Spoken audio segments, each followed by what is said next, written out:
Welcome to the LOTC Report. It's been a full week thanks to our new gremlins, so we'll go straight to the headlines. Quite a bit of information coming from the GM and admin team this week, including possible recruitments. Halloween has passed and the contest winners have been voted in by the community. We welcome the Haunted. Some magical updates from the MAT. And quite a bit of news from all around Anthos, provided once again by our new gremlins. Quite recently, Danny made a long post on the future of the server. This included explicitations of what had been mentioned in the previous post.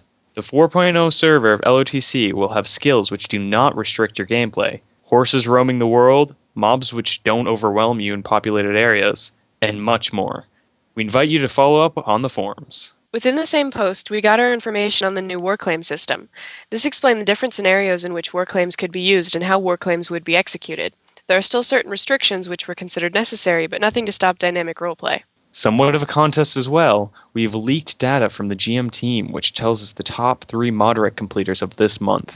In first place, Jemilu with 717, followed by iMatties with 410, and then Ever with 394. They alone did almost half of the moderates this month, which were counted to 3,383 in total. That means it's 100 moderates per day. Just put that into perspective. This week we also have the Halloween costume contest winners. Happy Halloween to you all, and special congratulations to The Haunted. In first place was Chimlet in his 12th to 13th century mercenary costume, followed by Radahan in second place with his William Wallace, and third place was taken by Space Tura. There was also a staff favorite, Golden Saint 2. Congratulations again and happy Halloween. Eurocept has also been insisting that the global moderators will be chosen in the near future. 5 GMs are currently being sought, 3 of which will hopefully be Australians. So get your applications written and posted as soon as possible. On the topic of recruitment, Jemilu also wanted to point out that she needed more FM applicants, and quickly. She will be choosing new members shortly. A lot of magical changes going on this week. Teachers are being overseen now, though a few have yet to nominate their preferred overseer. Any who don't will be assumed non-active and treated accordingly on the magic user list and contacted via PM. If you do not want your teacher and magic application revoked, then make sure you request an overseer so that the MAT know you're still active. The misleading subtype of enchanting has been renamed to transmogrification. A transmogrifier is capable of casting wards, enchanting, and transmutation. It has also been referred to as alteration in the past, which is actually the archetype for magics that alter reality, such as void translocation and telekinesis. Shade magic has made a subtle return, and beardmancy is approved, though at this stage it is only available to halflings. After many volunteers posted to become part of the LOTC Report, we have chosen 15 to freelance in news, gathering to make this show all the more interesting and widespread. Today we do have roleplay news, which involves everyone in Anthos, coming up now. And now a message from your friendly neighborhood salad fingers. Darkness is growing within the Malinorian region. All over, the dark forces of different origins creep towards the capital. Dread knights at war with the clerics, a dark blast of magic felt by many near the creation of the corrupted being, a cursed urn, spreading its own corruption through the forests of Darkhaven.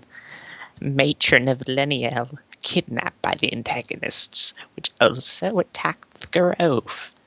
The future of Malinor is dark and filled with terrors. In this time of shadow in Malinor, a time of forceful calm comes to Orin. The government has issued a lockdown upon the capital and stating a zero tolerance on all crime.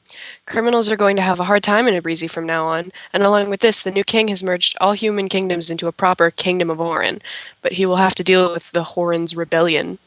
After massacring both the clerics and the Dread Knights, they went on to attempt to retrieve the Golem Anvil, which the High Elves have in their possession. This resulted in failure, as they took the decoy. However, the good news is, they were gifted back another one of their lost Golem Anvils. Little on the orcs this week, despite our news gremlins. All we can inform Anthos of is a hunting trip led by Gronk. Some rather impressive news this week would be the call out for new monks to join the Wilvan monks of the Cloud Temple. This is something which has not happened in quite a long time. A problem for the Adunians arises with the Rodir's return, the tribal menace of the old Adunia back in Assalon. There are those who say they hide in the forests of Bromka. And finally, a cult dedicated to Anthos antagonists have been found.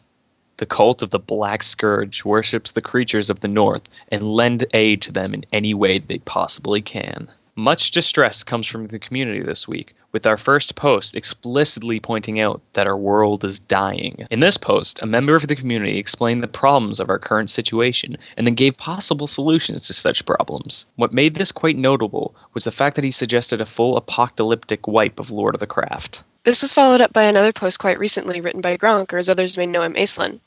He did an undercover investigation of the player's first moments on LOTC. This came to be quite revealing of certain problems on the server, and the staff have taken the threat into account and will be taking action in the near future to work towards a better introduction for new players into the server. And this concludes Week 10 of LOTC Report.